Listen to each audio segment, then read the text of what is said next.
Hello everyone, welcome back to our channel.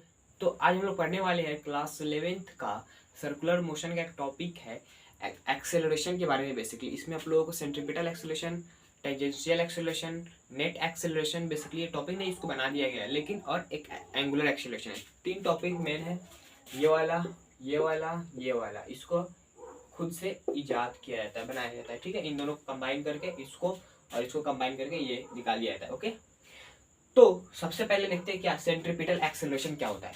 मान लीजिए कोई बॉडी है, ये क्या है, सर्कल है। सर्कल में क्या कर रहा है, मूव कर रहा है। ठीक है, इसका रेडियस आर है, वी वेलोसिटी से मूव कर रहा है। ठीक है, तो इस पर एक फोर्स लगता है। देखिए बेसिकली क्या यूनिफॉर्म सर्कुलर मोशन तो करता है, और इसका वेलोसिटी का डायरेक्शन चेंज होने की वजह से हम लोग कह सकते हैं कि वेलोसिटी डिफरेंट है, मतलब चेंज हो रहा है। वेलोसिटी चेंज हो रहा है मतलब क्या है कि एक्सेलरेशन इस बॉडी पर लग रहा है। तो हम लोग देखते हैं कि इसका तो मैग्नीट्यूड, स्पीड तो कांस्टेंट है। क्या है, स्पीड क्या है, कांस्टेंट है, मगर इसका जो डायरेक्शन है ना, डायरेक्शन वो हर पॉइंट पर क्या है, तो वेरिएबल है। कभी यहाँ पर देखिएगा तो आपको इस तरफ देखने को मिलेगा, कभी यहाँ पर देखिएगा तो इस तरफ देखने को मिलेगा, यहाँ पर देखिएगा तो इस तरफ देखने को मिलेगा। वेलोसिटी का डायरेक्शन हर समय इसका वेलोसिटी का डायरेक्शन चेंज हो रहा है। मतलब क्या है कि इस पर कोई ना कोई तो एक्सेलरेशन एक्ट कर रहा है। तो वहां पर हम लोगों को देखने को मिला क्या कि इस पार्टिकल पर जो भी हो, इस पर एक सेंटर की तरफ एक्सेलरेशन लगता है, जिसको हम लोग सेंट्रीपिटल एक्सेलरेशन भी बोलते हैं, और इसी को हम लोग क्या बोलते हैं, तो रेडियल एक्सेलरेशन भी बोलते हैं। ठीक है, तो ये हो गया। और इसका जो फॉर्मूला होता है बेसिकली वो क्या निकाला गया है, तो वी स्क्वायर बटे आर। जिस जो सर्कुलर मोशन कर रहा है उसका रेडियस, ठीक है, और वी स्क्वायर जितना वेलोसिटी से वो चल रहा है, वी स्क्वायर बटे आर, ये एक्सेलरेशन का। और यहाँ पर एक और फॉर्मूला आता है सेंट्रीपिटल एक्सेलरेशन का, तो ये हो गया बेसिकली। और एक होता है क्या, तो ए सी इज इक्वल्स टू क्या होता है, आर ओमेगा स्क्वायर। ठीक है, ये कहाँ से आया, तो वेलोसिटी का हम लोग पढ़े हुए हैं क्या, तो आर ओमेगा पढ़े हुए हैं। ठीक है, इसको पुट करेंगे तो हो जाएगा क्या, आर ओमेगा का whole square divided by r, तो यानी r square omega square divided by r square. यहाँ पर स्मॉल कैपिटल लिखा गया है। ठीक है, इसको स्मॉल कर लेते हैं, इसको भी स्मॉल कर लेते हैं, कोई फर्क नहीं पड़ेगा। यहाँ पर भी इसको हम लोग कर लेते हैं कैपिटल कैपिटल। तो यानी क्या हो जाएगा, तो ये आर बचा ओमेगा स्क्वायर, ये हो गया सेंट्रीपिटल एक्सेलरेशन का एक ये फॉर्मूला और एक ये फॉर्मूला। ये दोनों आप लोगों को काम देगा, इसको आप लोग नोट कर लीजिए। ठीक है, ये सेंट्रीपिटल का फॉर्मूला हो गया। सेंट्रीपिटल एक्सेलरेशन क्या होता है, तो सेंटर की तरफ होता है। ठीक है, ऑलवेज सेंटर की तरफ एक्ट करता है।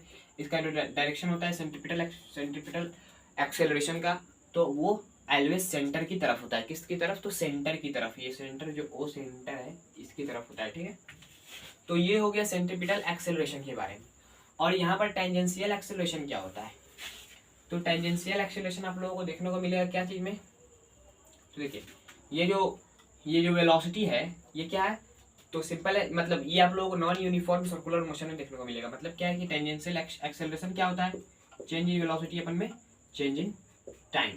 ठीक है, तो हम लोग इसको इस तरह भी लिखते हैं, एक्सेलरेशन इंस्टेंटेनियस को क्या लिख सकते हैं, तो डी, यहाँ पर हम लोग जो लिखेंगे v magnitude divided by d t, क्योंकि डायरेक्शन हर पॉइंट पर इसका चेंज हो रहा है, हर पॉइंट पर चेंज हो रहा है। इसीलिए हम लोग इसके डायरेक्शन की वजह से हम लोग इसका एक्सेलरेशन नहीं मानते हैं। इसका एक्सेलरेशन जो डायरेक्शन इसका जो चेंज करने वाला एक्सेलरेशन होता है उसको हम लोग क्या बोलते हैं, तो सेंट्रीपिटल एक्सेलरेशन। लेकिन यहाँ पर जो मैग्नीट्यूड इसका जो चेंज होता है, मैग्नीट्यूड, चेंज इन मैग्नीट्यूड मैं यहाँ पर लिखा हूँ, देखिए चेंज इन मैग्नीट्यूड अपन में चेंज इन टाइम। ठीक है, मतलब क्या, इसको हम लोग इस तरह भी लिख सकते हैं, delta mod of v divided by d t. ठीक है, सॉरी डेल्टा टी हो जाएगा, यहाँ पर डी टी लिख दिया, डेल्टा टी। ठीक है, तो ये हो गया क्या चीज का, तो टेंजेंशियल एक्सेलरेशन के बारे में। ओके, तो सिंपल चीज। और यहाँ पर ये क्या होगा, तो ऑलवेज परपेंडिकुलर होगा, always perpendicular to radius of circle.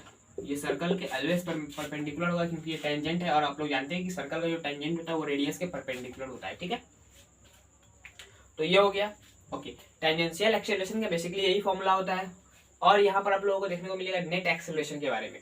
तो देखिए ये इधर का जो मिला आप लोगों को, इधर का कितना मिला है, तो ये जो आप लोगों को मिल गया है सेंट्रीपिटल एक्सेलरेशन का फॉर्मूला, वी स्क्वायर बटे आर या और आर ओमेगा स्क्वायर, ठीक है।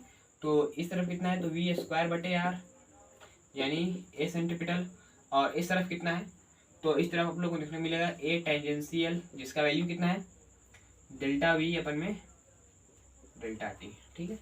तो ये हो गया, और इसका नेट कहाँ से निकलेगा, तो इन दोनों को कंबाइन करके जो नेट निकलता है उसको हम लोग नेट एक्सेलरेशन बोलते हैं, ठीक है। तो ये हो गया ए नेट। तो बेसिकली ये हो गया, नेट एक्सेलरेशन भी हो गया, टेंजेंशियल एक्सेलरेशन भी हो गया, और सेंट्रीपिटल एक्सेलरेशन भी हो गया, ठीक है। अब हम लोगों को देखना क्या है, तो एंगुलर एक्सेलरेशन। एंगुलर एक्सेलरेशन ये वेक्टर क्वांटिटी होता है, यहाँ पर जितने भी एक्सेलरेशन था सब वेक्टर क्वांटिटी है, और एंगुलर एक्सेलरेशन यहाँ पर बेसिकली आप लोगों को पढ़ना है। तो यहाँ पर क्या हो जाएगा एंगुलर एक्सेलरेशन, तो एंगुलर एक्सेलरेशन एक वेक्टर क्वांटिटी, और वो कौन सा वेक्टर है, तो एक्सियल वेक्टर है, ठीक है। मैं आप लोगों को पहले ही बता दिया था कि जो वेलोसिटी है वो एंगुलर वेलोसिटी वो एक एक्सियल वेलोसिटी है, ठीक है। मतलब मेरे कहने का यही है कि रेडियस आर है, ठीक है। यहाँ पर कोई पार्टिकल चल रहा है जिसका मास m है, ठीक। तो इसका जो एंगुलर एक्सेलरेशन होता है वो कितना होता है, क्या, तो एंगुलर एक्सेलरेशन क्या हो जाएगा कि जैसे हम लोग देखते हैं लीनियर एक्सेलरेशन में क्या, तो dv अपन में dt देखते हैं ना, उसी तरह उसी एनालॉगी को देखकर हम लोग यहाँ पर अल्फा से डिनोट करते हैं एंगुलर एक्सेलरेशन को, ठीक है। तो alpha is equal to d omega vector divided by d t, इसको भी वेक्टर लगा देंगे, ठीक है। यहाँ पर भी वेक्टर लगा सकते हैं, ये हो गया। तो इस तरह हम लोग डिफाइंड करते हैं एंगुलर एक्सेलरेशन को, और एंगुलर एक्सेलरेशन का डायरेक्शन होता है इस एक्सिस के अबाउट, या तो इधर इस एक्सिस पर होगा या तो इस प्लेन के इस एक्सिस पर होगा, ठीक है। इस तरह हो सकता है, लेकिन वो एक्सिस के अबाउट ही होगा। ये एक वेक्टर क्वांटिटी है, और ये कौन सा वेक्टर है, एक्सियल वेक्टर है, ठीक है, एक्सियल वेक्टर। और आप लोगों को एक रिलेशन पढ़ने को मिलेगा क्या, तो a is equals to r alpha, ये आप लोगों को पढ़ने को। तो ये कैसे आया, तो सिंपल आप लोगों को कुछ नहीं करना है, देखिए इसको हम लोग मैग्नीट्यूड वाइज लिख लेते हैं, क्या हो जाएगा, तो alpha is equal to delta omega divided by delta t. Omega का वैल्यू क्या हम लोग जानते हैं, तो सॉरी हाँ v is equal to r omega जानते हैं, तो omega is equal to v बटे आर हो जाएगा। इसको हम लोग यहाँ पर पुट करेंगे, तो डेल्टा वी बटे r divided by delta t. Radius constant होने की वजह से उसमें तो चेंज होगा नहीं, इसीलिए उसको बाहर ले लेंगे, तो क्या हो जाएगा delta we divided by R delta T, ठीक है, डेल्टा वी है ये। और इस टर्म को आप लोग देखेंगे ये क्या है, तो एक्सेलरेशन है, इसको हम लोग लिख सकते हैं क्या, delta we by delta T लिख नहीं सकते हैं मैग्नीट्यूड के टर्म में, ये तो इंस्टेंटेनियस है और ये एवरेज है। तो यहाँ पर क्या हो जाएगा, तो ये हो जाएगा acceleration, alpha is equals to acceleration divided by r. तो क्या हो जाएगा, a is equals to r alpha या अल्फा आर, ठीक। तो ये होगी। हम लोग एक चीज आप लोगों को याद होगा शायद कि हम लोग जो रिलेशन पढ़े हुए थे लीनियर डिस्प्लेसमेंट एंगुलर डिस्प्लेसमेंट में, और लीनियर वेलोसिटी एंगुलर वेलोसिटी में, लीनियर एक्सेलरेशन और एंगुलर एक्सेलरेशन, आप लोग देखिए तो s is equals to r theta पढ़े हुए थे, ये डिस्प्लेसमेंट और एंगुलर डिस्प्लेसमेंट और लीनियर डिस्प्लेसमेंट में रिलेशन। और यहाँ पर आप लोगों को एक और चीज पढ़ने को मिलेगा क्या, तो v is equal to r omega, a is equal to r alpha. ये याद करने का आप लोगों को तरीका बेसिकली क्या है, तो ये आर आर कॉमन है, तो s is equal to r theta, v is equal to r omega, a is equal to r alpha. इस तरह आप लोगों को याद कर सकते हैं, ठीक। तो ये हो गया बेसिकली, ये रिलेशन एक है, और यहाँ पर एंगुलर एक्सेलरेशन का फॉर्मूला एक ये है, ये आप लोग नोट कर लीजिए, ये आप लोगों को काम देगा, ओके। तो आई होप आप लोगों को ये एक्सेलरेशन के बारे में समझ में आ गया होगा। समझ में आए तो वीडियो को लाइक कर दीजिएगा, चैनल पर नए तो चैनल को सब्सक्राइब कर लीजिएगा। चलते हैं, जय हिंद जय भारत।